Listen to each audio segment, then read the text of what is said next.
What's up, YouTube? Hey, I stole that from the guys over at the Pratt Family Farm. He does that beginning every time he does a show, and I like it. Puts a lot of energy into the show. It's a lot of fun, so I might steal that from time to time. So if you guys are watching this, kudos to you. That's a good way to start. Anyhow, this episode we're going to be beating a dead horse. Yes, that's right. We're going to beat a dead horse today.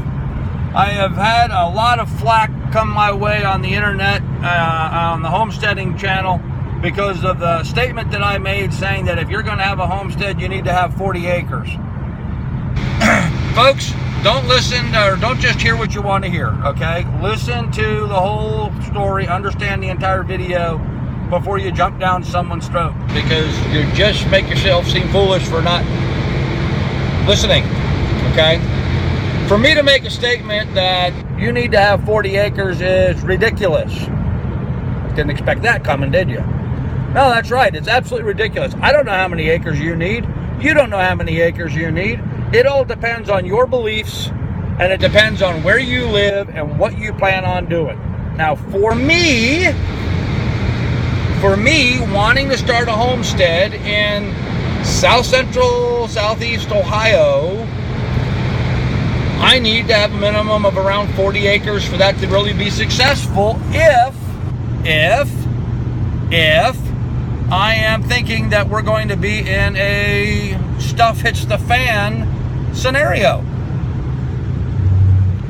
I don't think we're going to be in a stuff hits the fan scenario. But I'd like to be prepared. I'm enough of a prepper. I'd like to be prepared in case we do. So, let me defend my dead horse here a minute. You got to do the math, okay? It's really simple to figure out how much land you need for your homestead and your family. First thing you need to do is you need to add up everything you've eaten in the last year. Okay? Add it all up. I'm waiting. Go ahead. Add up everything you've eaten in the last year. How many chickens have you consumed? How much bread have you consumed? How many eggs did you consume? How many ducks, turkeys, geese, bacon, ham, sausage, pork chops, barbecued pork pieces, hamburgers, hot dogs, steaks, roasts, pasta, tomato sauce, corn, rice, wheat, beans, all the staples, flour, sugar, everything. Add it all up. Now let's keep this simple and just look at one area. I'm going to address chickens because they are the gateway drug to the homestead. Okay. And I'm going to specifically just talk about meat chickens, not your laying hens. There's a difference. Okay? Meat chickens. How many meat chickens did you guys eat? How many fryers, broilers, roasters did you make this past year? How many do you like to do? I'm going to say on an assumption that you and your family do chicken dinner every Sunday. Let's use that as an example, okay? So you need 52 meat chickens a year. Pretty simple. Now, how much food does it take to feed that meat chicken? Approximately 15 pounds over 8 weeks for me on my farm in Ohio.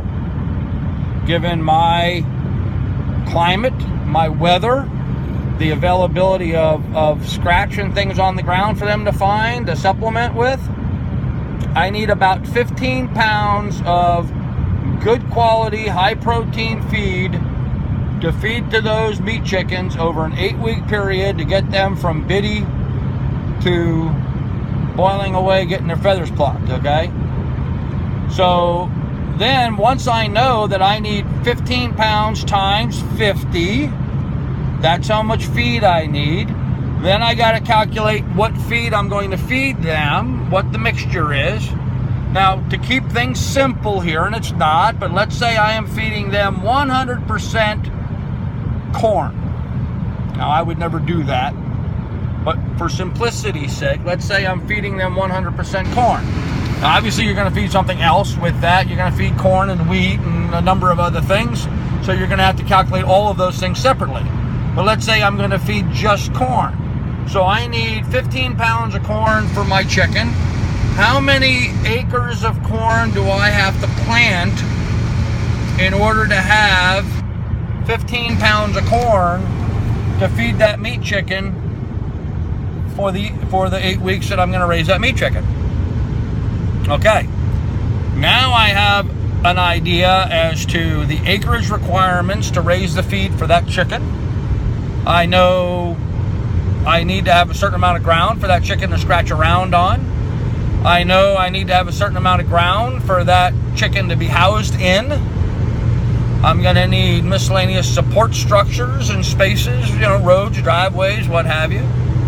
So I can calculate that in there. Now, you go back to your list of everything that you've eaten. Did you have an apple this year? Oh, you ate some apples. Good. Then you need an apple tree, or 2, or 3, or 4. Peach and a plum and a pear and whatever it is you like to eat. So you need trees for those. At least 2 of each variety so they can pollinate. So now those trees need to be spaced out on a certain spacing. Where I'm at in Ohio, I like to keep them about every 20 feet apart. So how many acres is that? Did I consume any butter, any milk, any cream, any cheese? I need dairy cow. So how much food does a dairy cow eat? Hay and grain. How much land do I need to raise the hay and the grain? Okay? This is why I'm saying 40 acres is the minimum. If you just have some chickens and raise some pigs maybe and have a goat for dairy milk and you're keeping it really, really low and you're hauling in everything from off farm, you're able to go down to Tractor Supply or your local feed mill and pick up your grain and bring it home and be able to feed your animals. You can do that on an acre. Of course you can. But that's not the scenario we're talking about. The question was asked, if we are in a stuff hits the fan situation, how much acres do you need? Keep things in context. Don't pull it out of context and tell me I'm crazy that we don't need 40 acres. In the context that you are going to have to raise 100% of your food, and in the context that you're going to have to raise that food yourself and raise the food for that food, because that's what we're talking about, then you're going to need 40 acres if you're in the area of Ohio where I want to be in. Now, different parts of America will have different figures. Okay? Just like where I'm going to in Ohio, they say the carrying capacity for one animal unit, it's what the U.S. uses as a basis for determining size. An animal unit is usually a cow and a calf. You need 2 acres. That same cow and calf in Montana needs 20 acres. That same cow and a calf in some places in Arizona and Nevada might be 100 acres. You need to know your area. And don't just, contact the local extension office and ask them, because they're going to give you the specifics for the average for your state, or maybe the average for your county if you're in an ag community that has some track record. But where you live in that community could have a tremendous change in effect in that number. It can make a big difference how many acres you have. Your soil, if you're river bottom farm, you're great. If you're rocky hillside, you're not so great. That river bottom farm may only need a ½ acre per animal unit, and yet you're only a mile away and you might need 20, okay?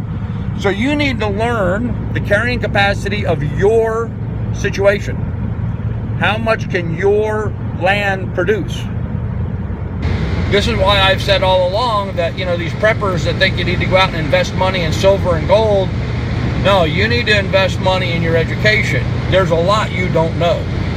There's a lot you don't know, if you know what I mean. Okay, so you need to know, specifically, you need to know what the carrying capacity is for your land and your situation. You have to be able to learn that so that you can't even begin to answer the question about how much land you need until you understand what the carrying capacity is for the land that you're talking about. Because my land and your land are going to be a lot different from each other. The carrying capacity for my land is going to be a lot different than the carrying capacity of your land. It's just the nature of it, okay? So, anyhow, I hope that finally beats the dead horse, and I hope that finally gets us to the point where you guys will understand that there's no right way to answer that question, because every single person's going to be different.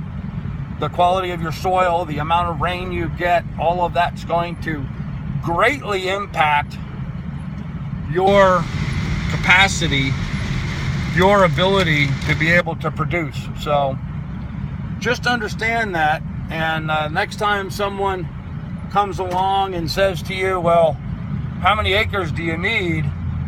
Just realize that that question is almost impossible to answer.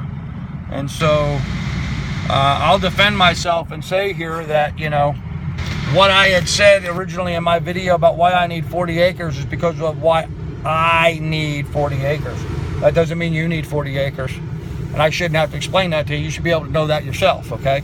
Everybody's different. So anyhow, we whipped that dead horse over and over and over again. Hopefully we can leave it lay now. Again, if you like this kind of thing, please like and subscribe. Well, you know the drill, folks, okay? Please subscribe. I could really appreciate it. Thank you. You guys have a great day. Bye.